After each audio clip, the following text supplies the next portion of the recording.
Air berteriak tanda tak dalam, air tenang seperti berlian. Izinkan saya ucapkan salam untuk para hadirin sekalian.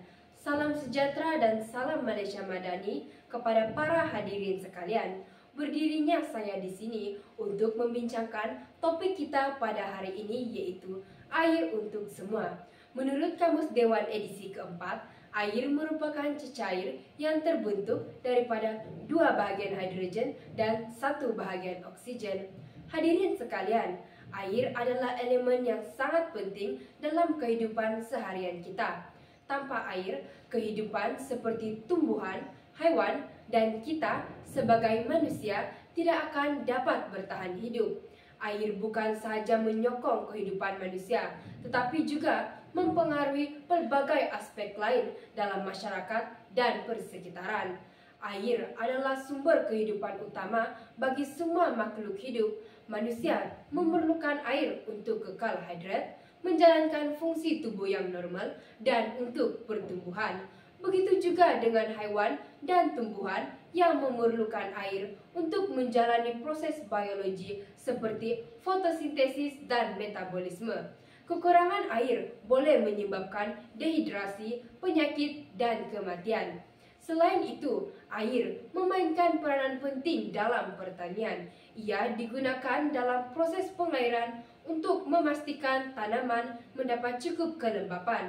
Tanpa air, hasil pertanian akan menurun yang boleh menyebabkan kekurangan makanan dan masalah ekonomi. Oleh itu, pengurusan sumber air yang baik adalah penting untuk memastikan kestabilan bekalan makanan.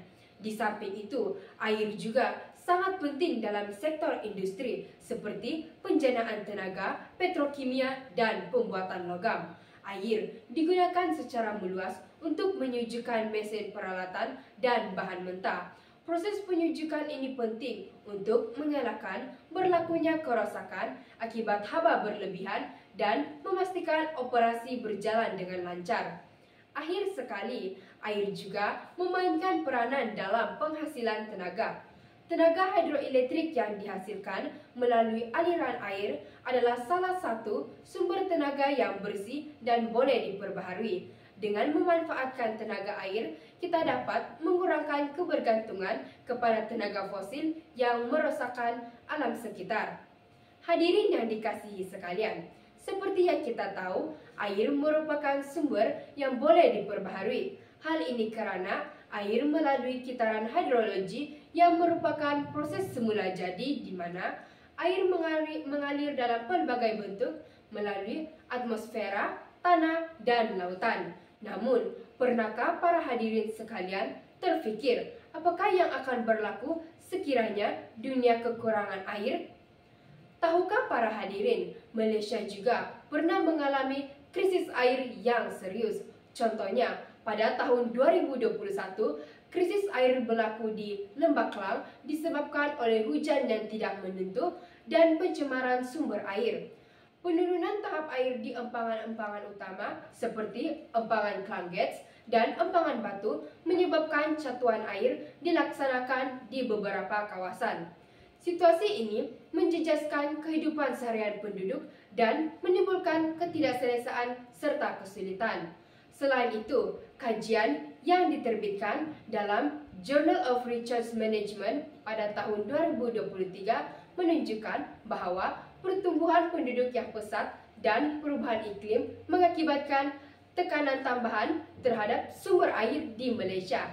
Kajian ini juga menekankan keperluan untuk memperbaiki pengurusan sumber air dan pelaksanaan sistem penjimatan air yang lebih efektif untuk mengelakkan krisis air yang lebih serius pada masa hadapan.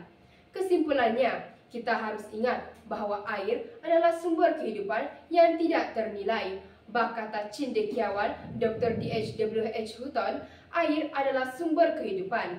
Tanpa air, tiada kehidupan di bumi ini.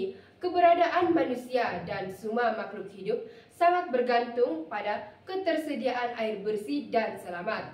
Oleh itu, marilah kita bersama-sama berusaha untuk menggunakan air dengan bijaksana, menjaga kebersihan sumber air, dan mengamalkan tabiat yang dapat memelihara sumber berharga ini. Bakata pepatah, air setitik jangan disia-siakan. Asap api embun berderai, patah gala berderai semalu. Niat di hati tak mau bercerai, namun masa cemburu selalu. Hadirin yang dihormati sekalian, sampai di sini sahajalah kita pada hari ini. Sekian dan terima kasih.